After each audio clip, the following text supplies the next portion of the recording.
Hola a todos.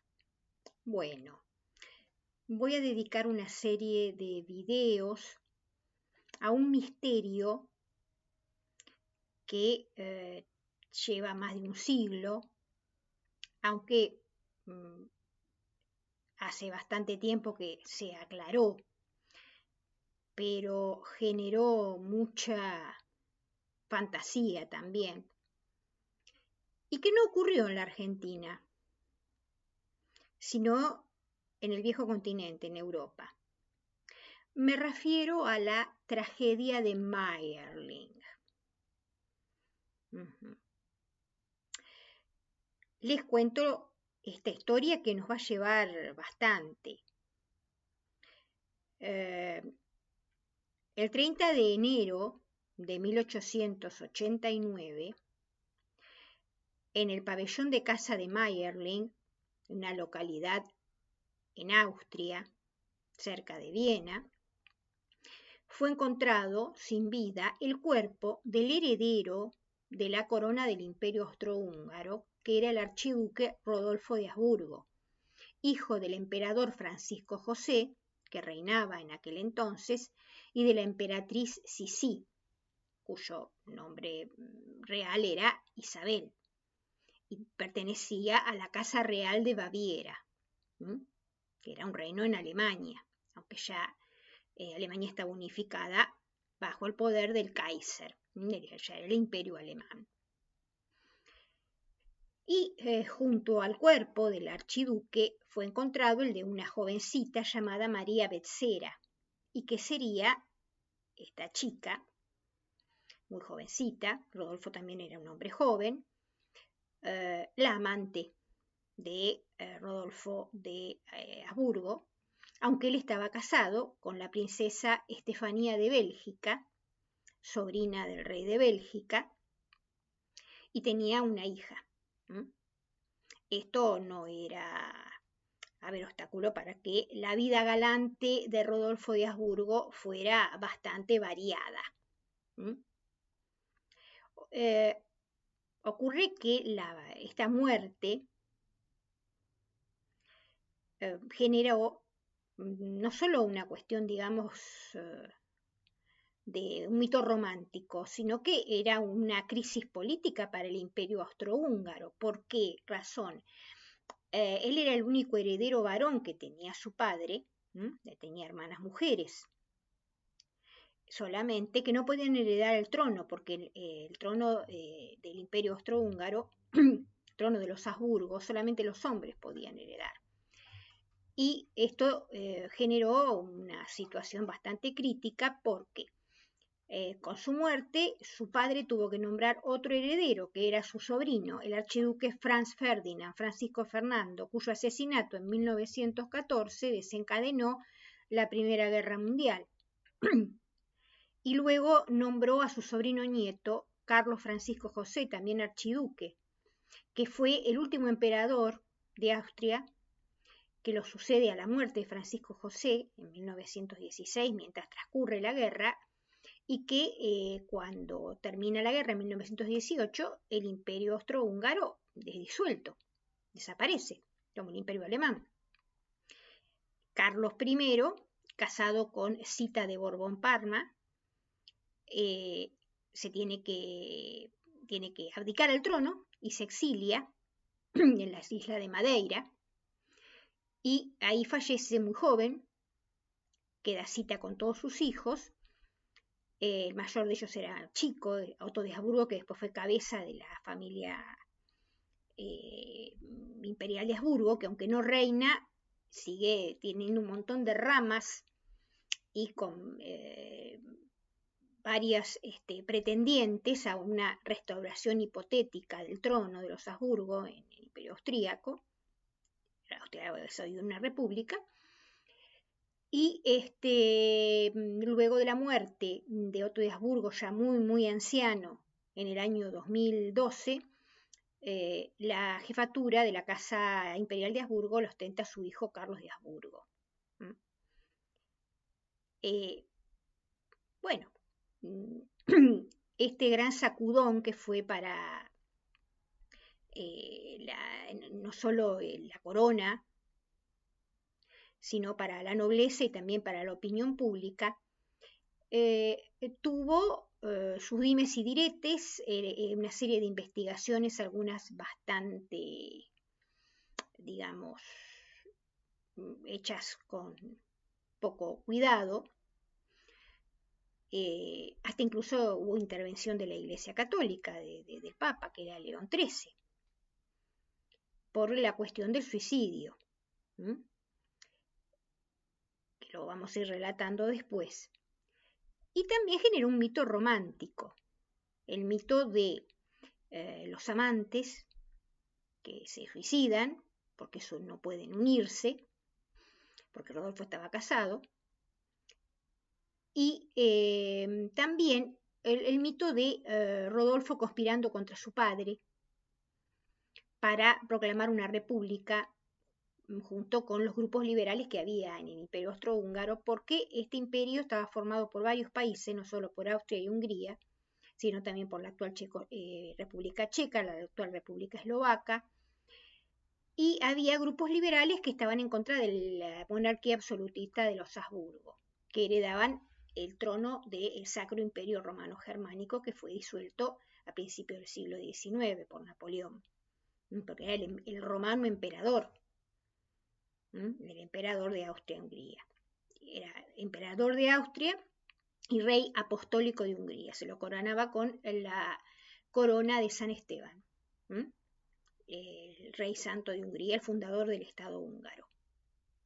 Bueno, un poquito vamos a hablar de esta historia que generó no solo libros de investigación, sino novelas, un ballet y varias películas, desde una película muda hasta películas versión blanco y negro, versión Hollywood, versión Francia, hasta una película, digamos, erótica, filmada en Hungría, con tintes bastante, erotismo bastante fuerte, en los años 70. Y también hubo gente de la embajada argentina en el Imperio Austrohúngaro que tuvo contacto con quienes estuvieron muy, muy cerca de la investigación de estos hechos e incluso pudieron ver el velatorio, el cuerpo del archiduque Rodolfo. Bueno, vamos a empezar un poquito con el tema de la historia de vida de Rodolfo. Francisco José, el emperador de Austria, subió muy joven al trono y se casó con la hermana de la princesa con la que se tenía que casar. La familia real de Baviera, los Wittelsbach, le habían presentado a una de sus hijas, pero él se enamoró de la otra hija, Isabel Sisi, famosa Sisi emperatriz de las películas con Romy Schneider. Bueno, Sisi emperatriz, bueno, no tuvo una vida tan feliz como te la muestran en la película, aunque las películas son lindas, pero la vida de ella fue bastante, bastante desgraciada. Esto no quiere decir que Francisco José no la amara, la quiso mucho, a pesar de que tuvo un amante oficial, pero también llevó a la familia de Habsburgo el problema de la salud mental, la herencia de la esquizofrenia y la melancolía de los Wittelsbach. Ella sufría de ese trastorno y también su primo hermano, rey de Baviera, Luis II, el famoso rey loco, el que construyó famosos castillos como el de Neuschwanstein y fue el mentor de Wagner y que también murió de manera trágica. Pues habían tenido también que pedir la abdicación porque no estaba bien su salud mental y estaba dilapidando todo el dinero del reino de Baviera. Hasta, bueno, el reino de Baviera estuvo hasta el siglo XX, después de la Primera Guerra Mundial, quedó incorporado finalmente a Alemania ya como república. Bueno, y van a tener 4 hijos, 3 mujeres y el único varón, Rodolfo, que es el tercero. Nace luego de 2 hermanas, una de las cuales muere siendo muy chiquita, y después lo sigue otra hermana. Rodolfo va a ser el heredero de la corona, como le dije anteriormente, no había posibilidad que las mujeres heredaran la corona de los Habsburgo. Regía la ley sálica, como había regido en Francia y en España. La ley sálica fue llevada a Francia cuando los francos salios invadieron el territorio de la Galia. Estaban los francos salios y los francos ripuarios. En las últimas etapas del Imperio Romano de Occidente, ya casi al final, a la caída del imperio, cerca del siglo V, y llevan esta herencia de la línea masculina, la ley sálica, que en España imperó hasta 1830, más o menos, cuando la va a derogar Fernando VII para que herede el trono su hija Isabel II, y eso fue en España. Y en Francia prácticamente se mantuvo. A ver que la monarquía en Francia cae con la Revolución Francesa. Viene el Imperio Napoleónico en la Restauración, que van a ser Carlos X, Luis XVIII y Carlos X, que eran los hermanos de Luis XVI, no, se mantiene la ley sálica, se mantiene la herencia masculina. No era el caso de Inglaterra, por ejemplo, que ya había tenido en el siglo XVI a la reina Isabel, la era isabelina. O en el caso de España, el derecho de Castilla permitía la herencia de las mujeres, tal es el caso de Isabel la Católica y de su hija Juana la Loca. Eso era en el derecho de Castilla. Lo que pasa es que como después en España van a gobernar los Borbones a partir del siglo XVIII, llevan la ley sálica. Entonces Fernando VII, para que heredara a su hija Isabel II, va a derogarla. Bueno, los Habsburgo mantenían esta tradición de que solamente los hombres podían heredar el trono. Bueno, obviamente que Rodolfo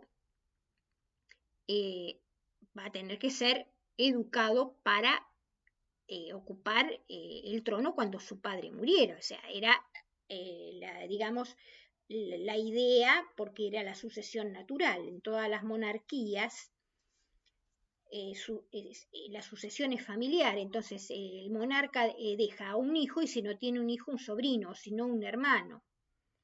Los Habsburgo, como eran una monarquía, al igual que los Borbones, igual que los Bernadotte de Suecia, todas las casas alemanas como la de Sajonia-Coburgo, o Schleswig-Holstein, que después ocuparon Grecia, bueno, todo es así. Vemos hoy en día las monarquías que se mantienen todavía reinantes en Europa y en los Emiratos Árabes, la sucesión es así. Ha habido excepciones, por ahí a un reino lo sucedía el hijo, porque o no tenía hijos, entonces lo sucedía a un sobrino o un hermano, como en el caso del siglo XX, la abdicación del rey Eduardo VIII de Inglaterra para casarse con una plebeya norteamericana, Wallis Simpson. Como él era soltero y sin hijos, entonces lo hereda su hermano, Jorge VI, abuelo del actual rey Carlos III. O en el caso de Luis XVIII de Francia, que no tenía hijos, entonces lo heredó su hermano, Carlos X. Ambos habían sido hermanos de Luis XVI. El mismo Francisco José había sucedido a un tío suyo, al emperador Francisco I. Entonces, porque no tenía descendencia masculina. También era ese caso. Bueno, ahí tenemos. Entonces Rodolfo, archiduque, tenía que heredar el trono en el caso de que su padre muriera.